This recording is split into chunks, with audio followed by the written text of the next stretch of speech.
Good morning, students. We've been looking into this chapter that is we just started yesterday. That is an imperial capital, Vijayanagar. We now look into the glory of because Vijayanagar happens to be one of the great and very prosperous empires of India, and especially of South India. We yesterday started on the topic of Rayas, Nayaks, and Sultans, where we have been looking into, according to the tradition and epigraphic evidence, two brothers, Harihara and Bukka. We saw how it had started. Now, if you look into the page number, that is, you turn the leaf, page number 172, you see this black and white photograph of this very famous temple, which is Brihadeshwara temple at Tanjavur. Students, this happens to be one of the most famous Hindu temples on the planet, actually, because of its architectural marvel. And the beauty is, this of course happens to be a huge temple, but the beauty is it's been made of solid granite, and there are a lot of interesting things about it. And one of the thing, as you know, that granite happens to be a very heavy stone, and it's very difficult to carve granite, but the most interesting thing is that in spite of hundreds and thousands of tons of granite which has been used to construct this. Granite is not found in this area. Granite was never found in this area, and the closest source of granite that you would find for this temple, that is from this temple where it has been erected, is at least good 60 70 kilometers. So the historians keep wondering as to how the granite was taken and carried from there to here. It must have been an enterprise which involved hundreds and thousands of elephants to actually do this and carry it on.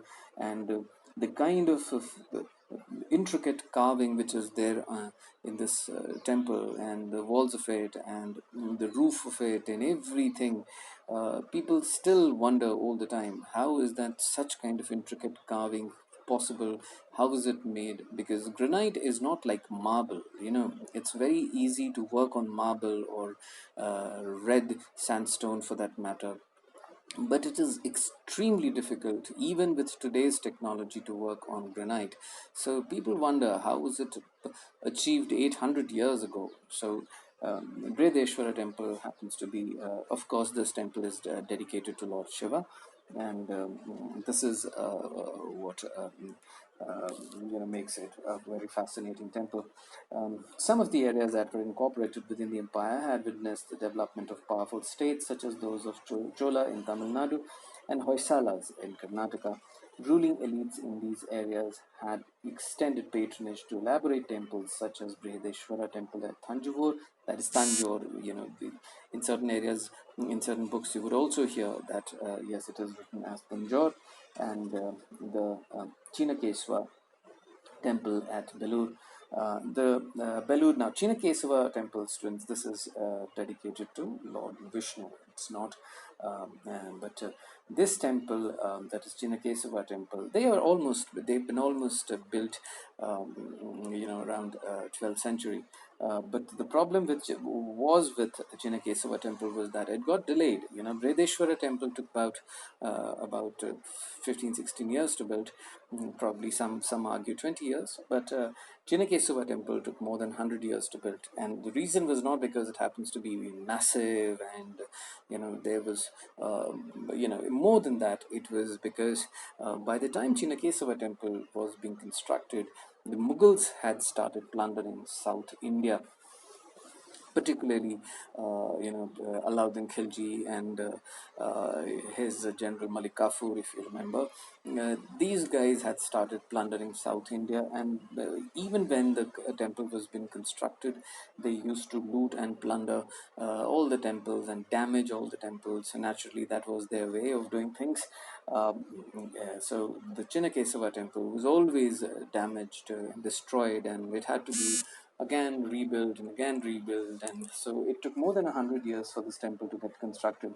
So kings and traders, as warfare during these times depended upon effective cavalry, the import of horses from Arabia and Central Asia was very important for rival kingdoms, because Indians, we know that our Indian horses definitely cannot be compared to the horses, the Arabian horses and the horses of Central Asia, that is the areas around Turkmenistan, Kazakhstan, and Uzbekistan, because Afghanistan, because these are the areas where you find amazing kind of horses that literally, walk on wind and run on wind.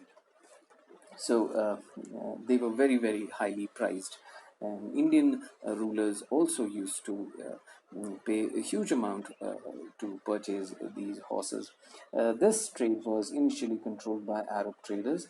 Local communities of merchants known as Kudirai, Chettis, or horse merchants also participated in these exchanges. From 1498, other actors appeared on the scene. They were the Portuguese who arrived on the west coast of the subcontinent and attempted to establish trading and military stations. Their superior military technology, especially the use of muskets. Students, muskets are guns, which have long barrels. जो पुराने movies में, if you actually look at, especially the movies that are talking about that show American War of Independence, between the North and the South, those kind of movies, you definitely would see the muskets being used in those movies. Uh, in fact, Vijayanagar was also noted for its markets dealing in spices, textiles, and precious stones. Trade was often regarded as a status symbol for such cities, which boasted of a wealthy population that demanded high value exotic goods, especially precious stones and jewelry. The revenue derived from trade in turn contributed significantly to the prosperity of the state. The apogee and decline of the empire. Within the polity, claimants to power included members of ruling lineage as well as the military commanders. The first dynasty, known as the Sangama dynasty, exercised control till 1485. They were supplanted by Saluva's military commanders, who remained in power till 1503, when they were replaced by the Tuluvas. Raja Krishna Dev Raya belonged to the Tuluva dynasty. We all know that the most illustrious ruler of this Vijayanagar empire and was Raja Krishna Dev Raya. And Krishnadev Rai's rule was characterized by expansion and consolidation. This was the time when the land between Tungabhadra and Krishna rivers, the Raichur Doab, was acquired in 1512. The rulers of Orissa were subdued, and severe defeats were inflicted on the Sultan of Bijapur, that is 1520. Although the kingdom remained in a constant state of military preparedness, it flourished under conditions of unparalleled peace and prosperity. Krishna Dev Rai. Today, students, I'm sorry to interrupt, but the NCRT website has gone on strike, and so that's why all I can see is this message in the top left corner, which is error. Okay, so I have to kind of take refuge here in the book. So he also founded the suburban township.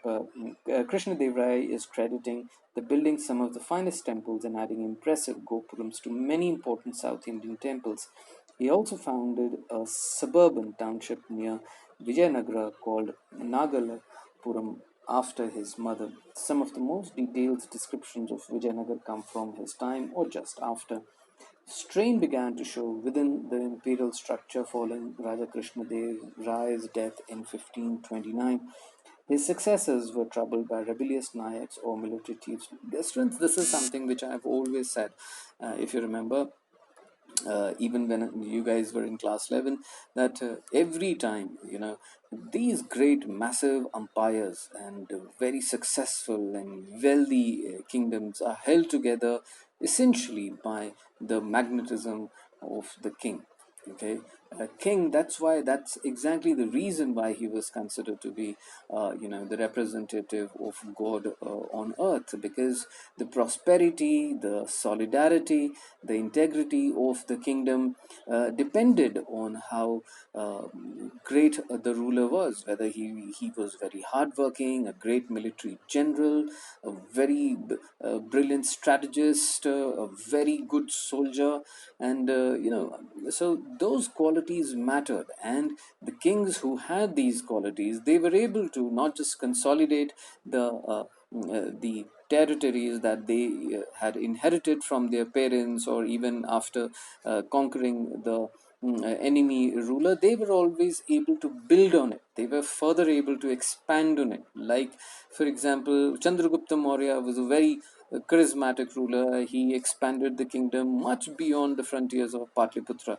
And then his son, that is Bindusara, he was also, though he used to spend a great amount of time in making fun and merry, but he still, when it came to military generalship, he was also a very good military general, very strict, very ruthless, and that's why he was able to further build upon what he had inherited from his father, Chandragupta Maurya. And then Bindusar's son, of course, the legendary Ashoka the Great, he was further able to consolidate and expand his frontiers in all parts of Indian subcontinent and beyond Indian subcontinent as well. So all depended on the ruler, how magnetic he was, how efficient he was, how great he was.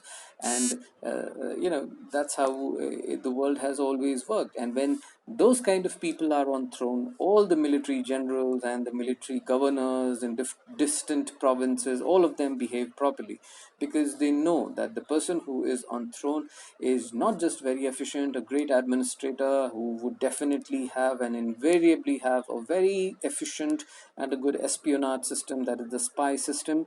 And they would and the king would know everything that these governors and the military generals would be doing. And of course they would command great loyalty, these kind of kings. And that is the reason why all the military generals and the governors and the distant chief ministers, all of them would toe the line. They would dare not even think about revolting, okay, because these rulers rule with iron hand. They have amazing amount of magnetism and administrative prowess, and they are great with great military generals. But and it was the same thing with Raja Krishna Dev Raya. So as long as he was on the throne, the Vijayanagar Empire had abundance everywhere. But once Vijayanagar, this main ruler of Vijayanagar Empire, that is Raja Krishna Dev Raya, when he was gone, that is in 1529, then everything started falling apart, because then the sons and the cousins and the military generals and the Nayaks, all of them started bickering among themselves, because now his replacement was not as good, must not have been as good as rather Krishna Dev Raya himself, and things started falling apart. It was now very difficult to really keep them under one umbrella. So by 1542, control of the center had shifted to another ruling lineage, that of the Aravidu, because if you remember, Raja Krishna Dev Rai came from a Tuluva dynasty, which remained in power till the end of the 17th century. During this period, as indeed earlier, the military ambitions of the rulers of Vijayanagar as well as those of the Deccan Sultanates resulted in shifting alignments. Eventually, this led to an alliance of the Sultans and the Sultanates against Vijayanagar. In 1565, Ram Raya, that is Alayya Ram Raya, that was his in fact full name, the chief minister of Vijayanagar, led the army into battle at Rakshasi Tangadi, also known as Talikota, where his forces were routed by the combined armies of Bijapur, Ahmednagar, and Golconda. Alayya Ram Raya